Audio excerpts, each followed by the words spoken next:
अयोध्या के राजा हरिश्चंद्र एक प्रसिद्ध और न्यायप्रिय राजा थे। उनकी पत्नी तारामती एक धर्मनिष्ठ स्त्री थी और उन दोनों का एक पुत्र था, रोहिताश्व। राजा हरिश्चंद्र बहुत धार्मिक स्वभाव के थे और माना जाता था कि कोई भी चीज उन्हें धर्म की राह से डिगा नहीं सकती थी। एक दिन देवताओं और ऋषियों के बीच बहस छिड़ गई कि कौन सा राजा अपने धर्म के प्रति सबसे अधिक ईमानदार और सत्यनिष्ठ है। वशिष्ठ ने, जो सूर्यवंशियों के गुरु थे, कहा, इस संबंध में हरिश्चंद्र को कोई नहीं हरा सकता। इस टिप्पणी ने देवताओं के साथ साथ मुनि विश्वामित्र को भी क्रोधित कर दिया, जिन्होंने प्रश्न किया कि एक नश्वर मनुष्य देवताओं से श्रेष्ठ कैसे हो सकता था। उसी समय वहां नारद मुनि आ गए। वे भी विश्वामित्र से सहमत थे। प्रोत्साहित होकर विश्वामित्र ने आत्मविश्वास के साथ कहा, मैं आपकी इस बात को असत्य सिद्ध कर दूंगा, ऋषि वशिष्ठ। अवश्य, आप प्रयास कर सकते हैं। वशिष्ठ ने उत्तर दिया, आप जब तक चाहें महाराज हरिश्चंद्र की परीक्षा ले सकते हैं। मैं जानता हूं, वे आपकी सभी परीक्षाएं अच्छे अंकों से उत्तीर्ण कर लेंगे।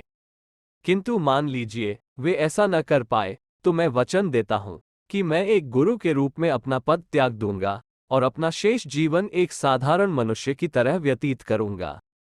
नारद विश्वामित्र की ओर मुड़कर बोले, किंतु यदि महाराज हरिश्चंद्र ने ये सिद्ध कर दिया कि वे सर्वश्रेष्ठ है, तब क्या होगा? आपके लिए भी कोई परिणाम होना चाहिए। तब मैं राजा हरिश्चंद्र को अपनी आधी यौगिक शक्ति और दिव्य सद्भावना दे दूंगा जो मैंने अर्जित की है। मैं सुनिश्चित करूंगा कि वे प्रसिद्ध हो जाएं और लंबे समय तक इस संसार में और भावी पीढ़ियों के मन में बने रहें। क्रोधित विश्वामित्र ने कहा। देवर्षि नारद ने सिर हिलाया और दोनों ऋषि इस बात पर सहमत हो गए कि राजा हरिश्चंद्र की परीक्षा ली जाए। विश्वामित्र अपनी रणनीति तैयार करने में लग गए। शीघ्र ही कुछ ग्रामीण हरिश्चंद्र से सहायता मांगने आए। हमारे गांव में एक जंगली सुअर है जो हमारी फसलों को नष्ट कर रहा है और हमारे परिवारों के लिए समस्या बन रहा है। कृपया हमारी सहायता करें। ये सुनकर राजा ने अपने कुछ सैनिकों को अपने साथ लिया और सुअर का शिकार करने निकल पड़े, जो विश्वामित्र द्वारा निर्मित था। हरिश्चंद्र, जो इस परीक्षा से अनजान थे, सुअर के पैरों के चिन्हों का पीछा करते हुए जंगल में काफी गहराई तक चले गए, अपने सैनिकों से बहुत आगे, और शीघ्र ही उनकी दृष्टि से ओझल हो गए। वे बहुत देर तक जंगल में भटकते रहे, लेकिन सुअर जैसे हवा में गायब हो गया था। सुअर का पीछा करके थक चुके हरिश्चंद्र जंगल में घूम रहे थे कि उनकी दृष्टि एक सुंदर से आश्रम पर पड़ी। यह आश्रम भी विश्वामित्र का ही बनाया हुआ था। दो सुंदर कन्याओं ने बाहर निकलकर पुष्पों एवं मदिरा से राजा का स्वागत किया और उनका मनोरंजन भी किया। प्रसन्न होकर राजा हरिश्चंद्र ने थोड़ी देर विश्राम किया और जो ध्यान उन्हें मिल रहा था उसका आनंद लेते रहे। फिर वे प्रस्थान करने के लिए उठ गए और अपनी सुंदर आतिथेयों को धन्यवाद दिया तथा उनके लिए राजकोष से अपने दूतों के हाथ उपहार भेजने का वचन दिया। लेकिन कन्याओं ने उनसे उपहार लेने से मना कर दिया। राजन, हमें आपसे कोई उपहार नहीं चाहिए। हम केवल आपसे विवाह करना चाहती हैं। उन्होंने कहा। राजा हरिश्चंद्र इसके लिए तैयार नहीं थे। मैं आपसे विवाह नहीं कर सकता। कन्याओं, मेरी पहले से एक पत्नी है और एक पुत्र भी। ऐसा करना अधर्म होगा, उन्होंने कहा। उसी समय वहां विश्वामित्र आ गए। राजन, वे गरजे, यह मेरा आश्रम है और आप यहां मेरी अनुमति के बिना आए हैं, और अब आप मेरी पुत्रियों की इच्छा को अस्वीकार करके उनका अपमान कर रहे हैं। अपने गलत को सही करने का एकमात्र उपाय है इनकी इच्छा को स्वीकार करके इनसे विवाह करना। राजा ने विनम्रता से दोबारा मना कर दिया। विश्वामित्र के हठ करने पर अंततः हरिश्चंद्र बोले, मुनिवर, आपकी पुत्रियों से विवाह करने के बजाय अपना राज्य छोड़ना ठीक समझूंगा। मैं धर्म के विरुद्ध नहीं जा सकता। विश्वामित्र राजा के शब्दों पर झपट पड़े और बोले, उस स्थिति में अपना राज्य मुझे दे दीजिए। आप जल लेकर आइए, हम आपके सिंहासन त्यागने का समारोह करते हैं। एक पल भी हिचकिचाए बिना महाराज हरिश्चंद्र ने अपना राज्य मुनि को दे दिया। राजा के सिंहासन त्याग देने के बाद विश्वामित्र ने कहा, दक्षिणा के बिना दान अपूर्ण होता है।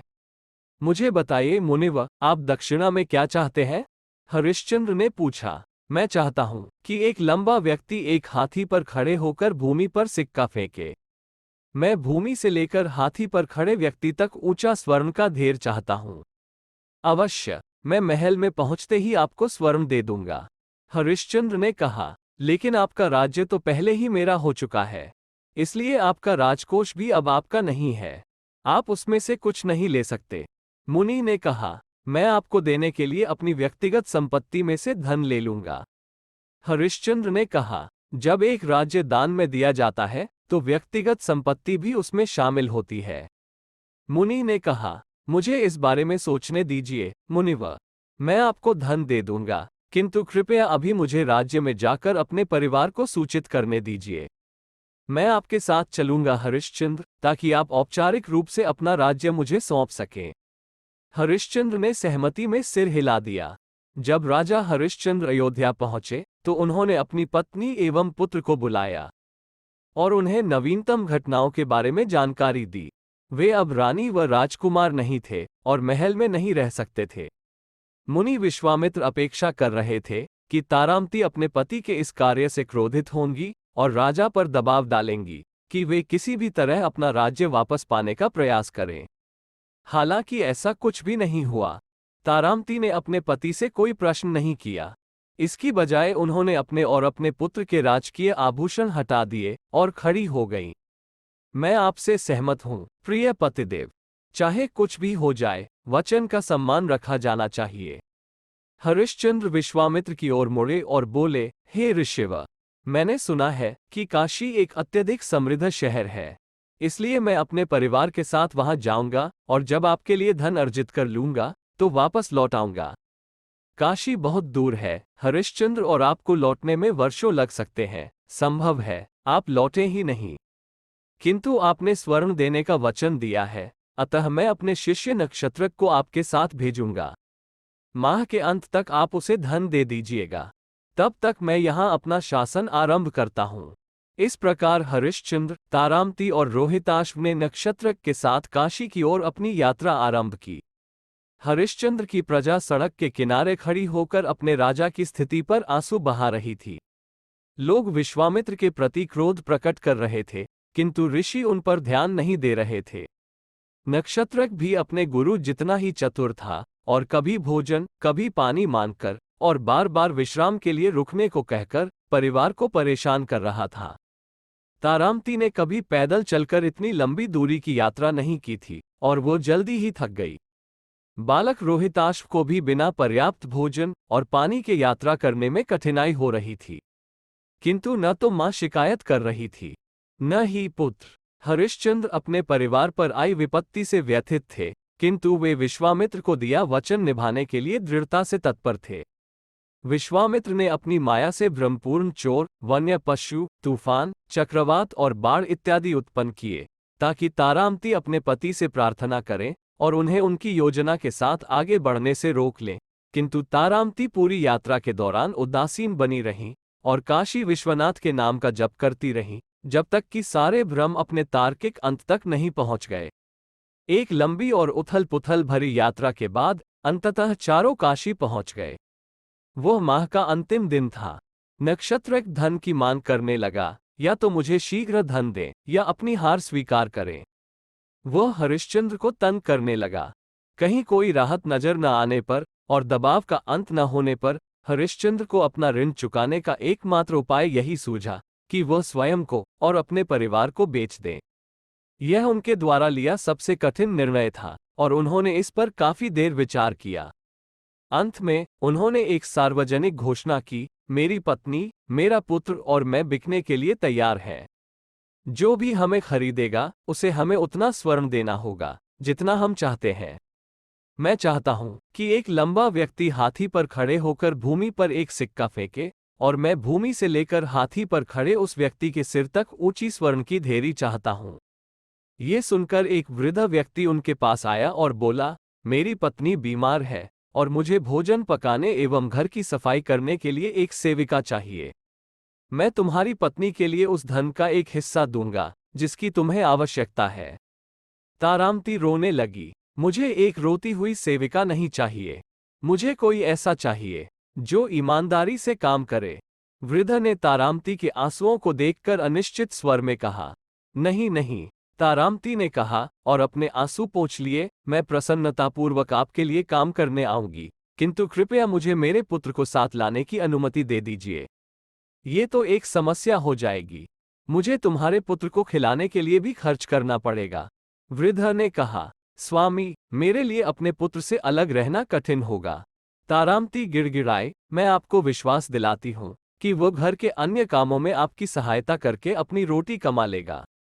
इस आदान प्रदान से हरिश्चंद्र अभिभूत हो गए, जबकि वृद्ध व्यक्ति ने सिर हिलाया और उनकी पत्नी और पुत्र दोनों को खरीद लिया।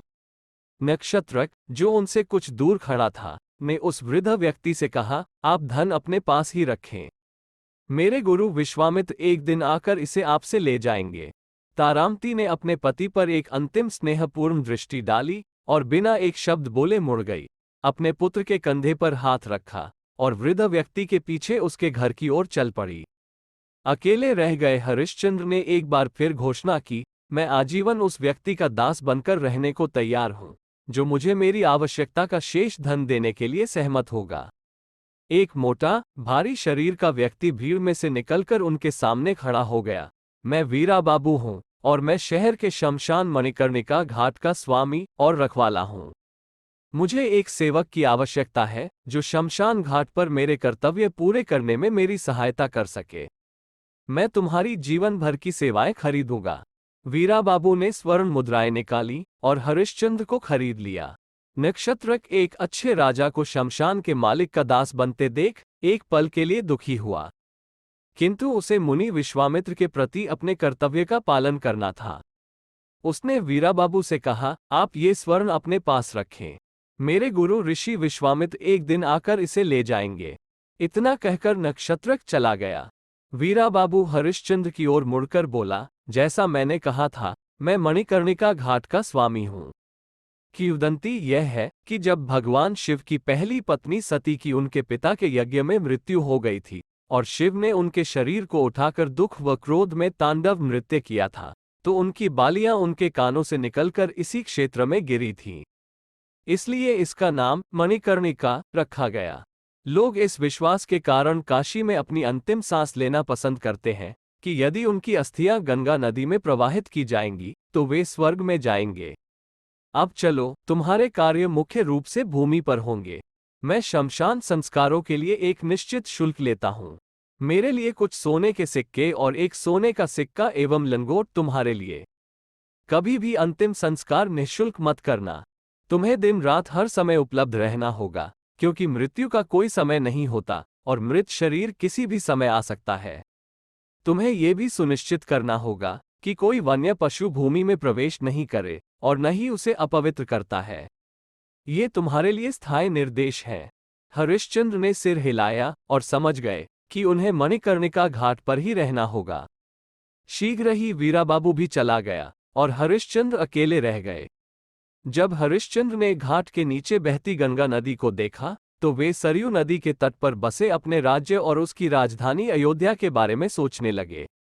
भाग्य ने किस प्रकार करवट लेकर उन्हें एक प्रख्यात राजा से एक भिखारी में बदल दिया था। वे अपनी पत्नी और पुत्र के बारे में विचार करके दुखी अनुभव कर रहे थे और सोच रहे थे कि वे उस समय क्या कर रहे होंगे। उनकी कठिनाइयों के लिए वे स्वयं को उत्तरदायी मान रहे थे। वे केवल इसलिए पीड़ा सह रहे थे क्योंकि वे उनका परिवार थे। फिर भी भले ही उनका मन भारी था, उनकी आत्मा स्वच्छ थी, क्योंकि उन्होंने अपना वादा पूरा कर दिया था। इस प्रकार हरिश्चंद्र ने अपना नया जीवन शुरू किया। इस बीच तारामती उस वृद्ध व्यक्ति के घर में काम करना शुरू कर चुकी थी। वो सुबह से शाम तक खटती रहती थी। उनके अथक प्रयासों के बावजूद वृद्ध दंपति हमेशा उनके काम में गलती निकालते थे। रोहिताश्व भी अपने काम पूरे करने के लिए बहुत श्रम करता था, जो पूरे दिन चलते रहते थे। वो एक राजकुमार था जिसके ध्यान का एकमात्र केंद्र युद्ध कला का अध्ययन करना और उसे सीखना था, जबकि सेवक उसके काम करने के लिए सदैव तत्पर रहते थे। किंतु अब वो लकड़ी काटने और सफाई करने वाला एक सेवक था। उसे पर्याप्त भोजन नहीं दिया जाता था और तारामती चिंतित थी कि उनके बेटे का दुर्बल होता शरीर अंततः जवाब दे जाएगा। फिर भी मां और पुत्र अपनी स्थिति का सामना अपने पूरे सामर्थ्य के साथ कर रहे थे। एक दिन वृद्ध व्यक्ति के घर में श्राद्ध था और उसने रोहिताश्व को लकड़ी लाने के लिए भेजा। बालक ने कुल्हाड़ी ली और पास के जंगल में चला गया। जब वह लकड़ी काट रहा था तो एक सांप ने, जिसकी रचना मुनि विश्वामित्र ने की थी, उसे काट लिया और शरीर में विष फैल जाने के कारण रोहिताश्व की मृत्यु हो गई। कुछ लोग, जिन्होंने ये घटना देखी थी, दौड़ते हुए तारामती के पास गए और उसे ये समाचार सुनाया। घबराई हुई तारामती ने वृद्ध व्यक्ति से प्रार्थना की, कृपया मुझे मेरे पुत्र के पास जाने दीजिए, स्वामी। बूढ़े ने जवाब दिया, आज श्राद्ध है और मुझे बहुत काम है। मेरे पास इसके लिए समय नहीं है। तुम्हें जो करना हो करो, किंतु श्राद्ध शुरू होने से पहले लौट आना। भयभीत तारामती रोते हुए जंगल की ओर भागी। जब उसने अपने पुत्र का मृत शरीर देखा तो वह काशी विश्वनाथ से प्रार्थना करने लगी, हे भगवान, क्या आप हमारी पर्याप्त परीक्षाएं नहीं ले चुके हैं, जो अब आपने मेरे पुत्र को भी मुझसे छीन लिया है? आप इसे इस तरह कैसे मरने दे सकते हैं? तारामती फूट फूट कर रोती रही जब तक कि उसके आंसू नहीं सूख गए। फिर उसे याद आया कि उसने अपने स्वामी को वचन दिया था कि वो जल्दी लौट आएगी। इसलिए वो रोहिताश्व का मृत शरीर मणिकर्णिका घाट ले गई। शमशान भूमि में वहां काम कर रहे एक पुरुष के अलावा कोई नहीं था। तारामती की ओर उसकी पीठ थी। तारामती ने उसे आवाज लगाए, क्या आप मुझे मेरे पुत्र का शरीर यहां जलाने देंगे? क्या आपके पास उसके लिए शुल्क है?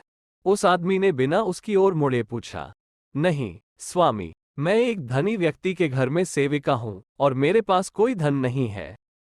तब इसका दाह संस्कार यहां नहीं हो सकता, उसने उत्तर दिया। तारामती रोने लगी, ओह रोहिताश्व, देखो भाग्य ने तुम्हारे साथ क्या किया है। तुमने एक राजकुमार के रूप में जन्म लिया था, किंतु तुम्हारी मृत्यु एक भिखारी के रूप में हुई है और मेरे पास तुम्हारे अंतिम संस्कार के लिए भी पर्याप्त धन नहीं है। मुझे समझ में नहीं आ रहा है, मैं क्या करूं? तारामती का विलाप सुनकर हरिश्चंद्र को ज्ञात हुआ कि वो उनकी पत्नी थी। उन्होंने स्वयं को मजबूत किया और उसकी ओर पीठ किए हुए ही कहा, आपके गले में एक मंगलसूत्र है, आप उसे बेचकर धन ला सकती हैं। तारामती ने आश्चर्यचकित होकर ऊपर देखा और बोली, आपने मेरा मंगलसूत्र कैसे देखा? यह एक दैवी आभूषण है और इसे संसार में केवल दो ही लोग देख सकते हैं, काशी के भगवान विश्वनाथ और मेरे पति देव। फिर आप कौन हैं? हरिश्चंद्र उसकी ओर पलटे और तारामती ने देखा कि वे और कोई नहीं बल्कि उसके पति थे। हरिश्चंद्र ने तारामती को देखा तो उनके धैर्य का बांध टूट गया। वे फूट फूट कर रोने लगे।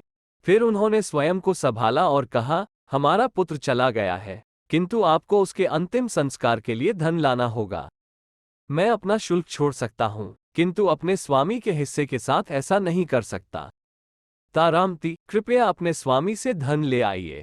वो वृद्ध व्यक्ति हमें पर्याप्त भोजन भी नहीं देता। क्या आपको वास्तव में लगता है कि वह हमारे पुत्र के दाह संस्कार के लिए हमें धन देगा? दया करिए स्वामी, रोहिताश्व आपका भी पुत्र है। हम मृत शरीर को बहुत देर तक इस अवस्था में नहीं रख सकते। मैं आपसे विनती करती हूं, कृपया इसे थोड़ा सम्मान दें और यहां विश्राम करने दें। हरिश्चंद्र ने दुख के साथ सिर हिला दिया। तारामती जानती थी कि वे अपना विचार नहीं बदलेंगे, इसलिए उसने अपने आप को भगवान की इच्छा के अधीन छोड़ दिया और बोली, मैं देखती हूं, मैं क्या कर सकती हूं। मैं अभी इसका शरीर यहीं छोड़कर जा रही हूं और शीघ्र ही वापस आती हूं। जब वह वृद्ध के घर की ओर जा रही थी तो उसने अपने पुत्र की आयु के एक बालक को मार्ग के एक ओर मृत पड़ा देखा। अपने दुख और भ्रम की स्थिति में उसने उस बालक को अपना ही पुत्र समझ लिया। वो भूमि पर बैठ गई, बालक के शव को अपनी गोद में रखा और बोली, ओ रोहिताश्व, क्या तुम पुनः जीवित हो गए हो? वो शरीर वास्तव में काशी के राजकुमार का था। विश्वामित्र की एक और चाल द्वारा चोरों ने काशी के राजकुमार का अपहरण करके उसकी हत्या कर दी थी।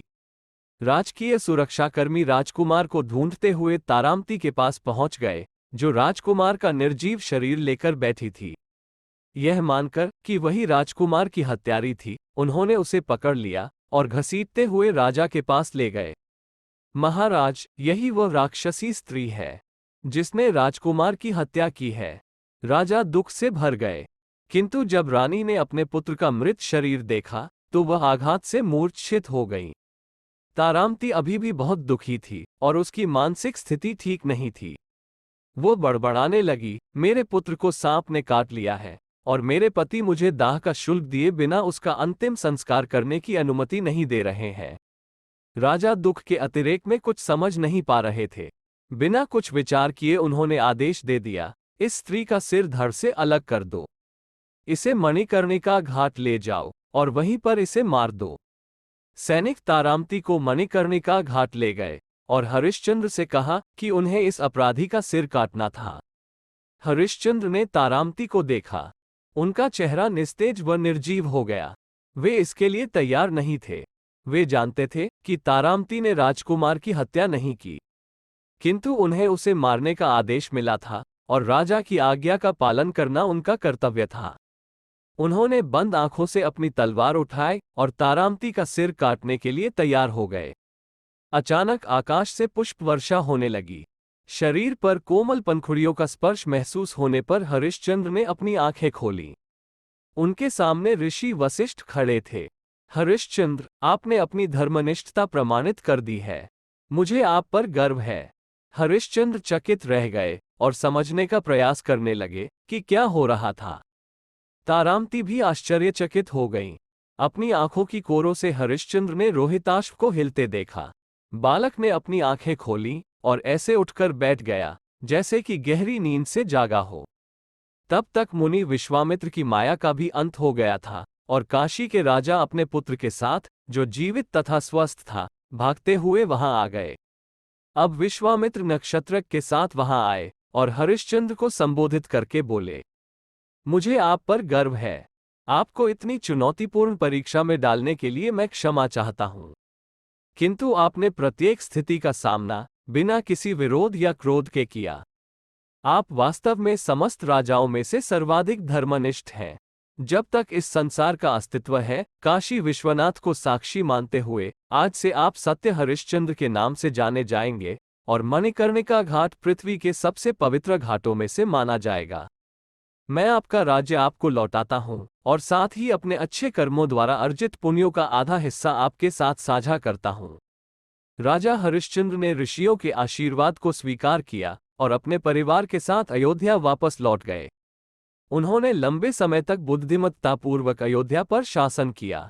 आज के समय में नक्षत्रक नाम का प्रयोग ऐसे व्यक्ति के लिए किया जाता है जो किसी पुरुष या स्त्री के पीछे घूमता रहता है, और वाक्यांश नक्षत्रक की तरह मेरा पीछा मत करो का इस संदर्भ में अक्सर उपयोग होता है। यदि आप आज काशी जाएं, तो आप मणिकर्णिका घाट पर अपनी बारी की प्रतीक्षा करते शवों के ढेर देख सकते हैं। दाह के बाद अस्थियां गंगा नदी में विसर्जित कर दी जाती हैं। वीराबाबू के वंशजों के पास अभी भी घाट का स्वामित्व है। और हाँ, भगवान विश्वनाथ अनंत साक्षी बने हुए हैं।